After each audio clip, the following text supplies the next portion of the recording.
I didn't come home expecting anything to change. I came back for a weekend, a family thing, a few familiar faces, and then back to my life. I definitely didn't come back expecting him. My dad's best friend, the man who used to ruffle my hair and tell me to stay out of trouble, the man who now looked at me like he was actively choosing not to. And that choice? It was loud. The living room smells like wine and nostalgia. I'm leaning against the arm of the couch, glass in hand. When I feel it, that awareness that someone is watching me, not casually, intentionally, I look up and there he is. Older, broader, the kind of man who doesn't waste words. You've grown up, he says. It's not flirtatious. It's worse. Measured, like he's cataloging something he wasn't prepared to see. I smile, polite, but my pulse betrays me.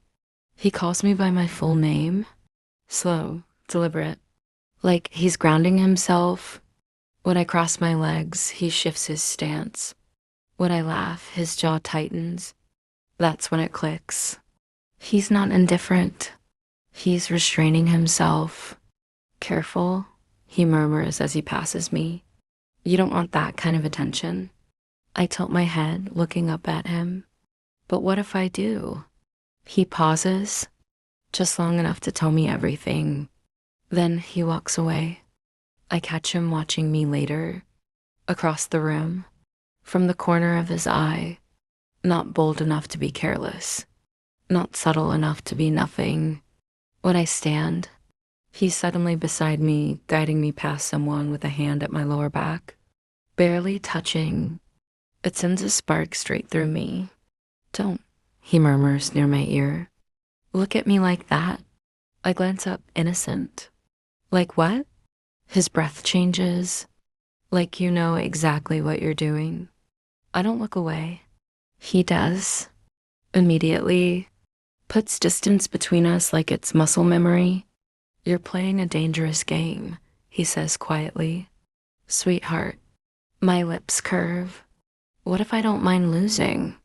For a second, his composure slips. Just a fracture, and then it's gone. That wasn't a warning.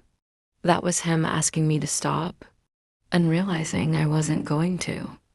He waits until the kitchen is empty. Then he steps into my space, not trapping me, claiming the room. You know better, he says. I don't move. Do I? His eyes flick to the doorway, then back to me. You're not a kid anymore, he says. And that's exactly the problem. I step closer, close enough to feel the heat of him. If you were mine, he says, voice low, you wouldn't be standing this close.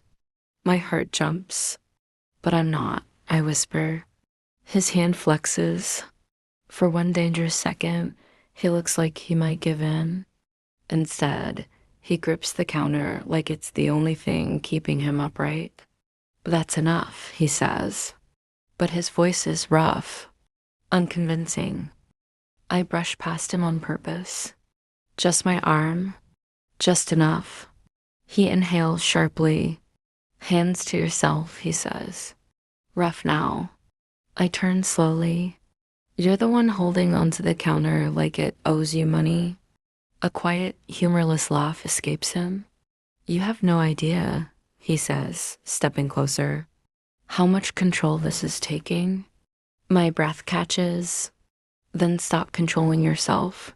His hand lifts, hovers, so close I can feel the heat. This ends if I touch you, he says. Understand? I nod. His hand drops. And the absence? It's unbearable. He doesn't touch me. Instead, his fingers slip under my chin, just enough to lift my face. Don't move. The calm in his voice is devastating. I don't take what isn't offered, he murmurs. And I don't guess. My throat tightens. What you want, he says. Use your words. I swallow. I want you to stop pretending you don't feel this. Silence stretches. Again, he says. Nicely. My voice shakes, but I do it. His jaw tightens. That, he says quietly, was very brave. He gives me instructions, small ones. Stand there, hands at your sides, eyes on me. I follow everyone, not because I have to, because I want to. You listen well when you're focused, he says. Then, good girl. It hits like a physical thing. He sees it, steps back immediately, creates distance. You should go. Was that it? I asked that comma. His eyes burn. No, he says. That was restraint. He avoids me after that dot comma until I stop him. This ends now, he says. I don't flinch. It does, I agree. If you walk away, I'm choosing this, I say. I'm choosing you. He exhales slowly. You don't know what you're asking for. I know exactly, I reply. And if you leave, you'll think about me every night. Something shifts in his expression. Loss, then resolve. Go home, he says. I do. And I wait.